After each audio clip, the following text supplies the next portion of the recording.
আমি কোনো গুন্ডা বদমাশের মেলা করি নাই, করতে চাইলে করতে পারতাম, গুন্ডা আনতে চাইলে গুন্ডা আনা যায়, অসুবিধা হয় না। আমি ভদ্রলোক নিয়ে এসেছি, ভদ্রলোক আসবেন, কমিশনে শুনানি করবেন, রায় হবে, যেটা রায় হয় হবে। কিন্তু তারা যেহেতু গুন্ডা পান্ডা নিয়ে এসছে এবং আবুল তাবুল বকছে, কথা বলেই যাচ্ছে, আমি লাস্টে একটা কথা বলার জন্য দাঁড়িয়েছি, এবং যেটা 15 বছরে হয়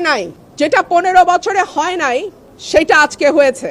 অলমোস্ট আমার গায়ে ধাক্কা দিয়ে আমাকে ফেলে দেওয়ার চেষ্টা হয়েছে। যেই বিএনপির নেতা কর্মীদের জন্য গত 15 বছর লড়াই করলাম, তারা আমাকে এখন ধাক্কা দেয়। তো ঠিক আছে, ধাক্কার বদলে তো ধাক্কা আসবেই, তাই না? সেটাই হয়েছে। সত্যিটা বলতে গিয়ে আমাকে প্রায় মেরে ফেলার মতো একটা অ্যাটাক করা হয়েছে। আর যদি উনি না থাকতেন কিংবা আমার ভাই শুভ না থাকতেন, তাহলে হয়তো বা ওনারা আমাকে মেরেই ফেলতেন, এরকম একটা অবস্থা হয়েছে।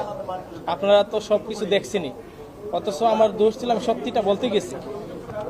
নির্বাচনের আগে একটা সীমানা নিয়ে যদি এইরকম আচরণ আমরা দেখি নিজের দলের মধ্যে,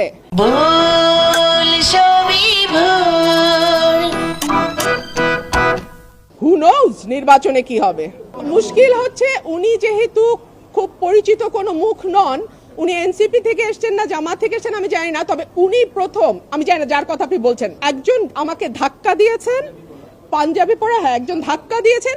তারপরে আমার লোক তো বসে থাকবেন, আমি তো একজন মহিলা, এবং পরে যখন আমার লোকজনকে মারধর করেছে, আমার লোকজন জবাব দিয়েছে। সিম্পল।